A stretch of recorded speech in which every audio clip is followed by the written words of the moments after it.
नमस्कार दोस्तों, मैं शरद गंगवार आज आपका स्वागत करता हूं आपके अपने YouTube चैनल झुमका पॉइंट पर। आज है 31 अगस्त 2022 और आज मैं लेके आया हूं 31 अगस्त 2022 से रिलेटेड कुछ जीके के क्वेश्चन, करंट अफेयर्स के कुछ क्वेश्चन।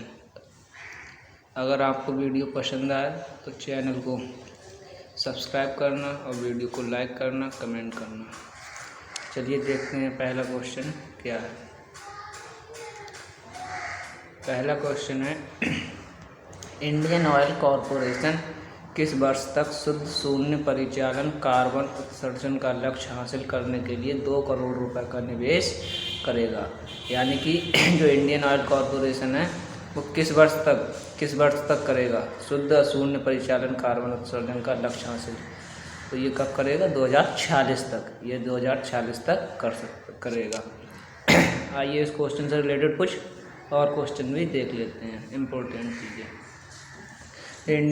इंडियन ऑयल कॉरपोरेशन है 2046 तक शुद्ध शून्य परिचालन कार्बन उत्सर्जन का लक्ष्य हासिल करने के लिए 2 लाख करोड़ रुपए का निवेश करेगा। कब करेगा? 2046 तक। और निर्धारित लक्ष्य 2070 तक शुद्ध शून्य उत्सर्जन तक पहुंचने के भारत के लक्ष्य के अनुरूप है। यानी 2070 तक जो है शुद्ध शून्य तक पहुंच जाएगा।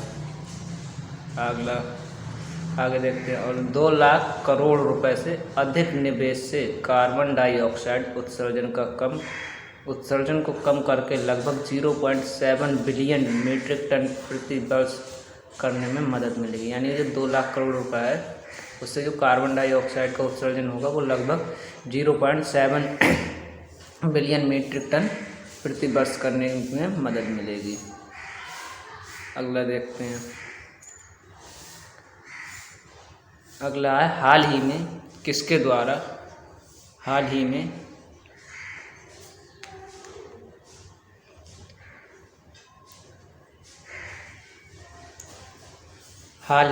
किसके द्वारा आर्टेमिस 1 मिशन को लॉन्च किया गया है। जो आर्टेमिस 1 मिशन है वो किसके द्वारा लॉन्च किया गया है? तो ऑप्शन 1 ऐसे, number 2 option B ISRO, number C JAXA और नंबर डी नासा NASA।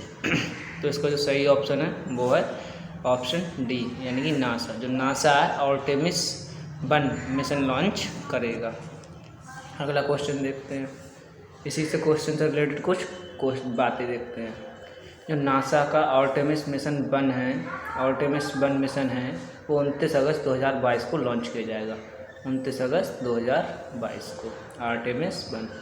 और अंतरिक्ष यान को चंद्रमा की यात्रा करने के लिए, अंतरिक्ष यान जो होगा उसे चंद्रमा की यात्रा करने और कुछ छोटे उपग्रहों को तैनात करने और फिर कक्षा में स्थापित करने के लिए निर्धारित किया गया है। जो अंतरिक्ष यान है उसे चंद्रमा की यात्रा करने और कुछ छोटे उपग्रहों को तैनात करने तथा कक्षा में स्थापित करने के लिए निर्धारित किया गया।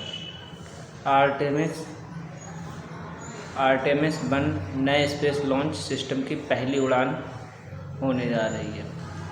यानी कि आर्टेमिस 1 जो है, जो नया स्पेस है उसकी लॉन्च करने की पहली उड़ान होने जा रही है। यह अब तक का सबसे शक्तिशाली रॉकेट इंजन होगा। इसमें जो इंजन लगा होगा वो शक्तिशाली रॉकेट इंजन होगा, जो अपोलो के सैटर्न B सिस्टम से भी अधिक शक्तिशाली होगा। यानी कि जो अपोलो का है सैटर्न B सिस्टम उससे भी अधिक शक्तिशाली होगा। अगला क्वेश्चन देखते हैं। हाल ही में विश्व स्तर पर परमाणु परीक्षण के खिलाफ अंतर्राष्ट्रीय दिवस कब मनाया जाता है? तो अंतर्राष्ट्रीय दिवस कब मनाया जाता है परमाणु परीक्षण के खिलाफ? तो वो मनाया जाता है, ऑप्शन 1 देखते हैं 16 अगस्त, ऑप्शन बी 20 अगस्त, ऑप्शन सी 25 अगस्त, ऑप्शन डी 29 अगस्त। तो जो मनाया जाता है परमाणु परीक्षण के खिलाफ अंतर्राष्ट्रीय दिवस वो कब मनाया जाता है? 29 अगस्त को। इससे भी रिलेटेड कुछ बातें देखते हैं। क्या है? जो हर साल 29 अगस्त को विश्व स्तर पर परमाणु परीक्षण के खिलाफ अंतर्राष्ट्रीय दिवस मनाया जाता है। इस दिन का जो उद्देश्य है वो क्या है? परीक्षण, विस्फोटों या किसी अन्य परमाणु विस्फोटों के बारे में जागरूकता बढ़ाना और परमाणु हथियार मुक्त दुनिया के लक्ष्य को प्राप्त करने के साधनों के रूप में से एक के रूप में उनकी समाप्ति की आवश्यकता के प्रति जागरूक करना है। इस दिन का क्या उद्देश्य है कि परमाणु हथियार परीक्षण, विस्फोटों या किसी अन्य परमाणु विस्फोटों के प्रभावों के बारे में जागरूकता बढ़ाना और परमाणु हथियार मुक्त दुनिया के लक्ष्य को प्राप्त करने के साधनों के रूप में से एक के रूप में उनकी समाप्ति की आवश्यकता के प्रति जागरूक करना है।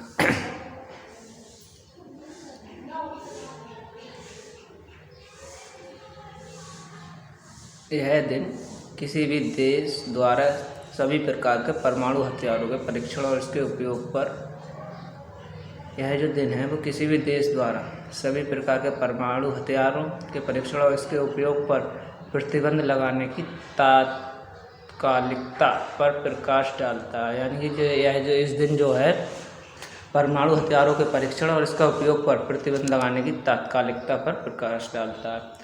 2010 में सबसे पहली बार परमाणु परीक्षण के खिलाफ अंतर्राष्ट्रीय दिवस मनाया गया था। यानी कौन से सन में मनाया गया था पहली बार परमाणु दिवस, अंतर्राष्ट्रीय दिवस? 2010 में। अगला क्वेश्चन देखते हैं। हाल ही में किसने राजस्थान में पोखरण फायरिंग रेंज में पिनाका एक्सटेंडेड रेंज रॉकेट का परीक्षण किया है? जो राजस्थान में पोखरण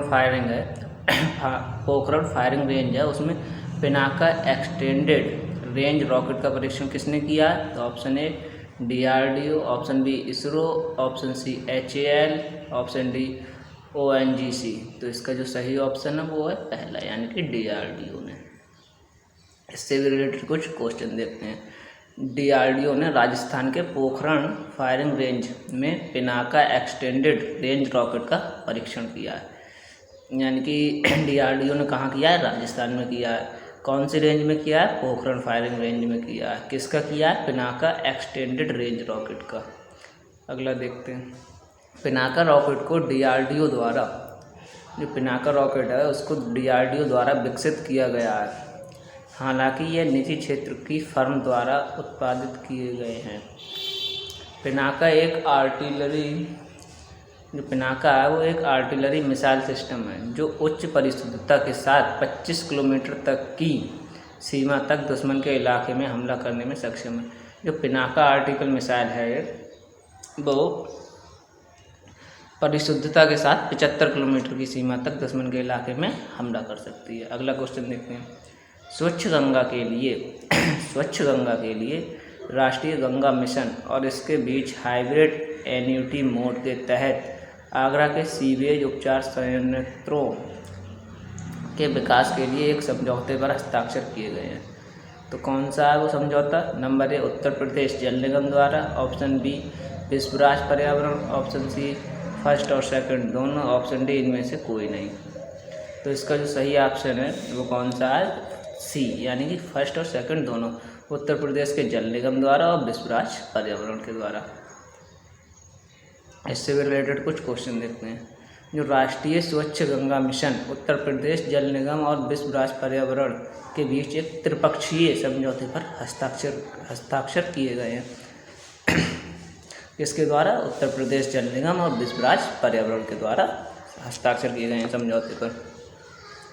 और हाइब्रिड एन्युटी मोड या के तहत आगरा के लिए सीवेज उपचार संयंत्रों के विकास के लिए इस पर हस्ताक्षर किए हैं। इसका हस्ताक्षर करने का मुख्य उद्देश्य क्या है कि आगरा में जो सीवेज उपचार हैं उन पर संयंत्रों के विकास किया जाए। समझौता यमुना में प्रदूषण का कारण बनने वाली मौजूदा सीवेज समस्याओं के प्रति सचेत रहेगा। समझौता क्या है कि यमुना में प्रदूषण का जो कारण बनने वाले सीवेज हैं उन पर ध्यान रखा जाएगा। अगला क्वेश्चन देखते हैं। अगला है, हाल ही में प्रदूषण का कारण बनने वाली मौजूदा क्वेश्चन है, हाल ही में प्रधानमंत्री नरेंद्र मोदी ने किस शहर में खाद्य उत्सव को संबोधित किया?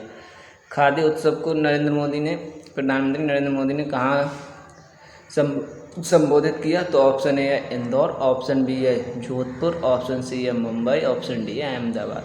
तो इन्होंने कहाँ पर ही खादी उत्सव को संबोधित किया, तो वो है ऑप्शन डी, अहमदाबाद में इन्होंने किया था। इससे भी रिलेटेड कुछ देखते हैं इम्पोर्टेंट चीज़ें।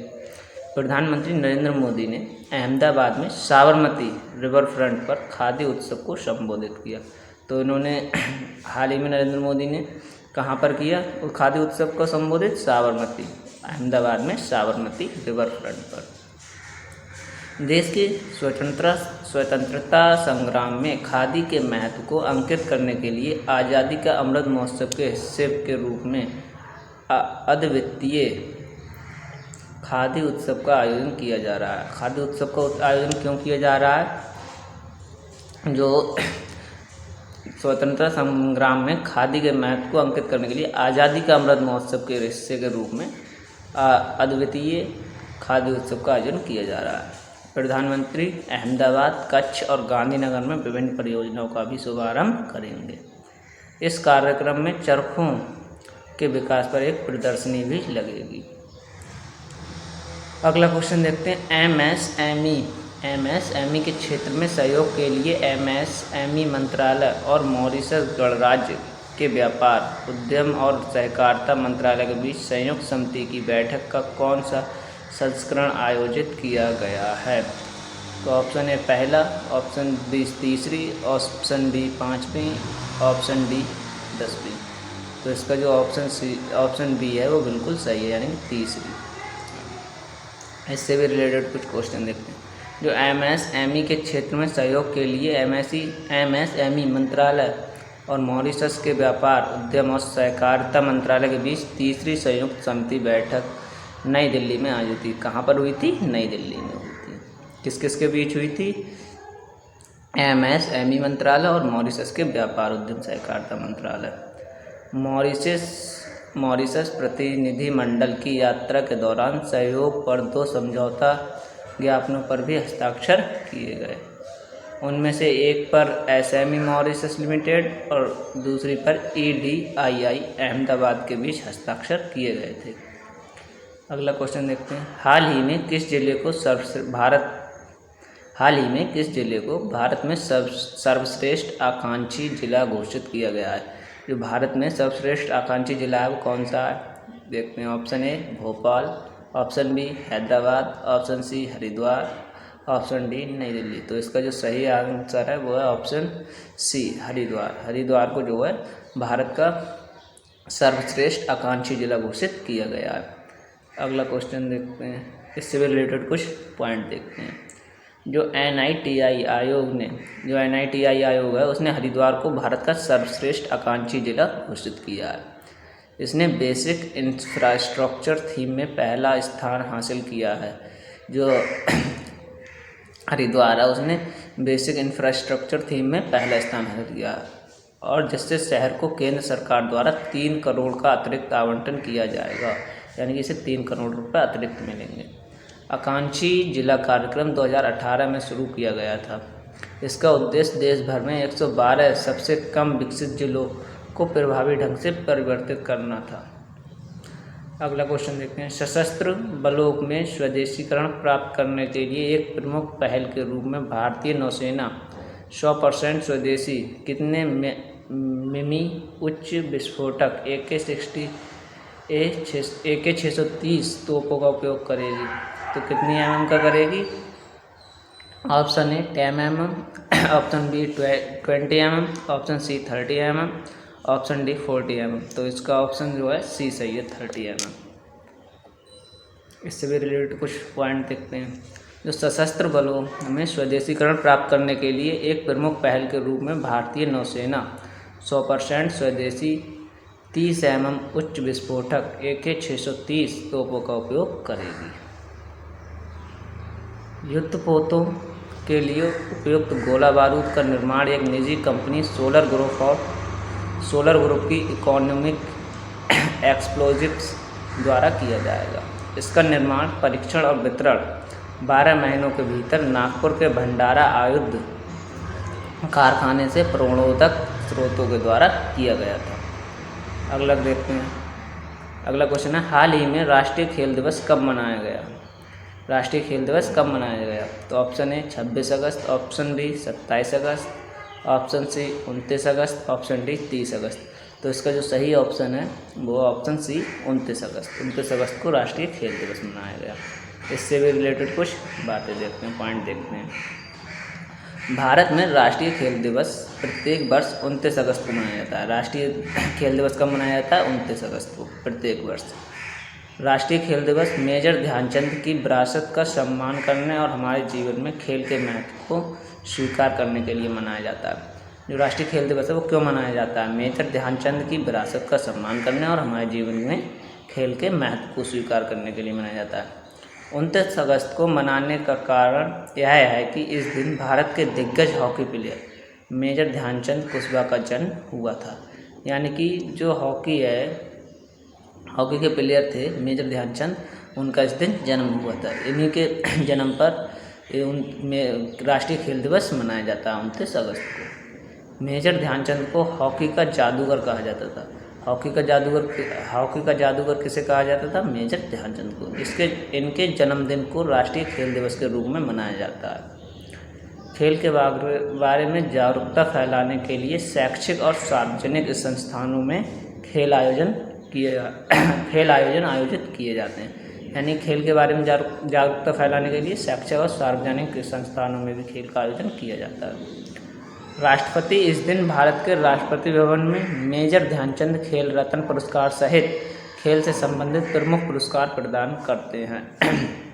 इस दिन जो है राष्ट्रपति भवन में जो राष्ट्रपति होते हैं वो मेजर ध्यानचंद खेल पुरस्कार है, खेल रत्न पुरस्कार, उसे प्रदान करते हैं खिलाड़ियों को। अगला क्वेश्चन यह है, हाल ही में 28वां अबू धाबी मास्टर्स शतरंज टूर्नामेंट किसने जीता? हाल ही में 28वां अबू धाबी मास्टर्स शतरंज के टूर्नामेंट किसने जीता? तो ऑप्शन है Arjun Erigaisi, option B D Gukesh, option C R Praggnanandhaa, option D Viswanathan Anand. तो इसका जो ऑप्शन है अर्जुन एरिगैसी बिल्कुल सही है। इससे भी रिलेटेड कुछ देखते हैं। भारतीय ग्रैंड मास्टर अर्जुन एरिगैसी ने 28वां अबू धाबी मास्टर्स शतरंज टूर्नामेंट जीता। उन्होंने नौवें और अंतिम दौर में 7.5 अंकों के साथ स्पेन के डेविड एंटोन गुइजारो को हराया। किसे हराया गया है? डेविड एंटोनो गुइजारो को हराया गया।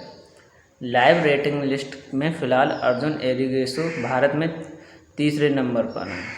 अर्जुन एरिगैसी तेलंगाना राज्य के 2018 में पहले ग्रैंड मास्टर बने थे। जो अर्जुन एरिगैसी हैं वो तेलंगाना राज्य के कब बने थे पहले ग्रैंड मास्टर? 2018 में। किस राज्य के बने थे? तेलंगाना। और भारत के 54वें ग्रैंड मास्टर हैं। और भारत के 54वें ग्रैंड मास्टर कौन है? अर्जुन एरिगैसी। अगला क्वेश्चन देखते हैं, हाल ही में किस झील को राष्ट्रीय महत्व का स्मारक घोषित किया गया है?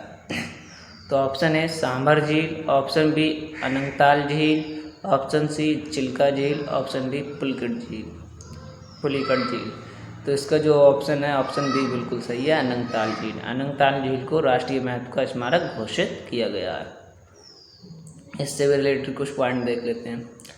दक्षिण दिल्ली में, यानी कि जो अनंगताल झील है वो कहाँ है? दिल्ली में। अनंगताल झील को राष्ट्रीय महत्व का स्मारक घोषित किया गया। अनंगताल झील 1060 ईस्वी पूर्व की है। जो अनंगताल झील है वो कब की है? 1060 ईस्वी पूर्व की। इसे 11वीं सदी के तोमर राजा अनंगपाल तोमर ने बनवाया था। इसे किसने बनवाया था?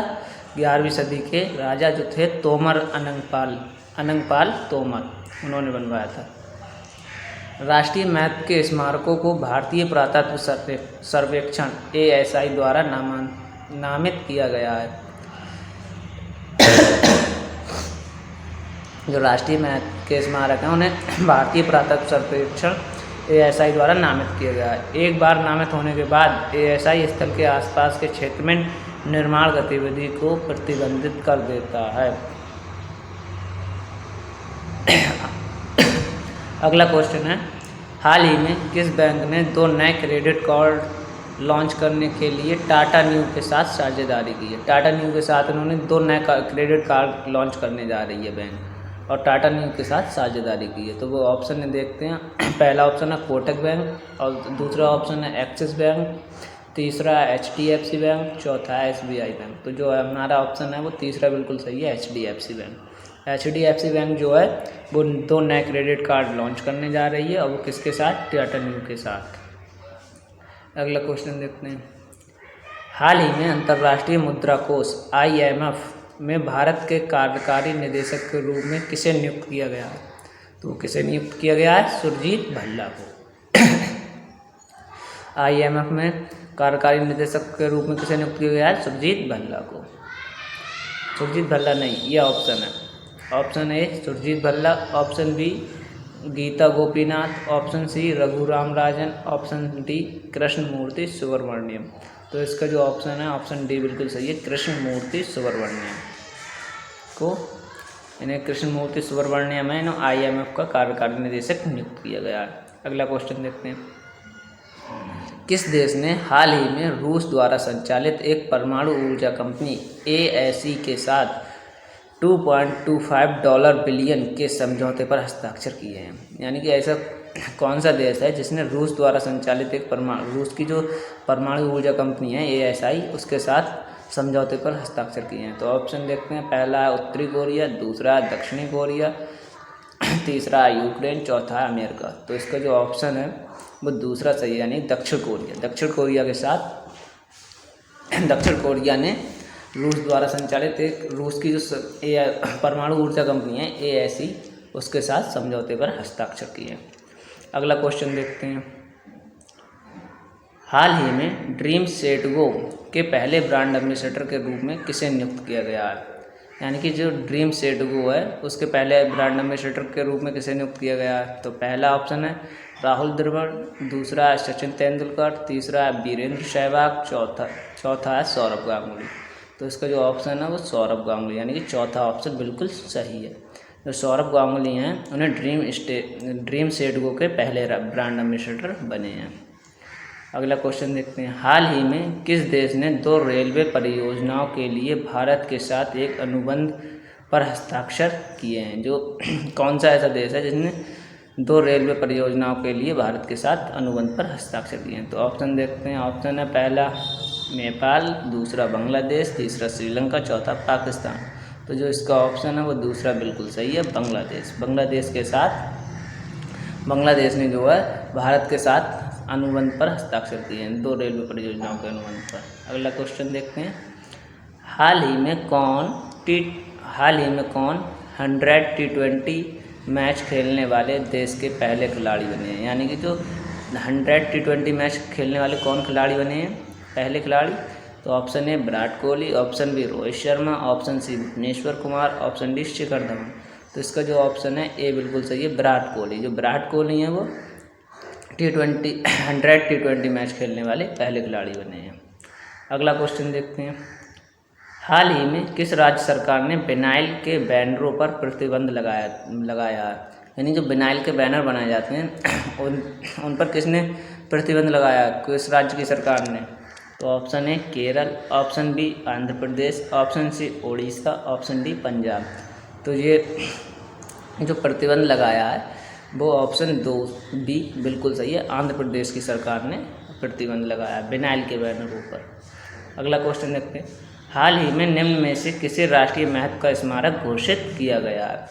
जो हाल ही में जो राष्ट्रीय महत्व का स्मारक किसे घोषित किया गया है? तो ऑप्शन ए अनंगताल झील, ऑप्शन बी श्री राम मंदिर, ऑप्शन सी खजुराहो के मंदिर, ऑप्शन डी चांदनी चौक। तो इसका जो ऑप्शन है ऑप्शन ए बिल्कुल सही है, अनंगताल झील को राष्ट्रीय महत्व का स्मारक घोषित किया गया है। अगला क्वेश्चन देखते हैं। हाल ही में हिंदुस्तान पेट्रोलियम कॉरपोरेशन लिमिटेड ने किस राज्य में गोबर से संपीड़ित बायोगैस परियोजना शुरू की है?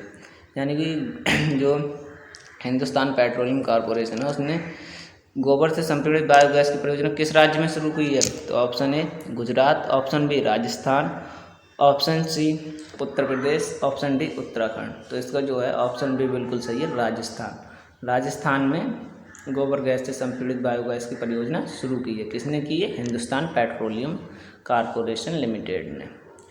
अगला क्वेश्चन देखते हैं। हाल ही में a new India selected writings 2014-19 नामक पुस्तिका का विमोचन निम्न में से किसने किया है? तो जो a new India selected writings 2014 से 19 नामक पुस्तक का विमोचन किसने किया है? तो option A Rahul Gandhi, option B Narendra Modi, option C M Venkaiah Naidu, option D Nitin Gadkari. तो इसका जो ऑप्शन है सी बिल्कुल सही है, एम वेंकैया नायडू ने ये न्यू इंडिया सेलेक्टेड राइटिंग्स 2014-19 नामक पुस्तक का विमोचन किया है। हाल ही में किसके द्वारा BPCL 100% सहायक Bharat gas resources limited BGRL का मूल कंपनी में विलय को मंजूरी दी है?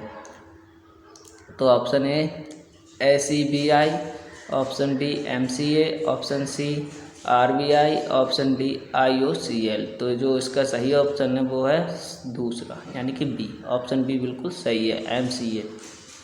अगला क्वेश्चन देखते हैं। हाल ही में vertical launch short range surface to air missile BLSRS-AM का सफलतापूर्व परीक्षण किस देश ने किया है?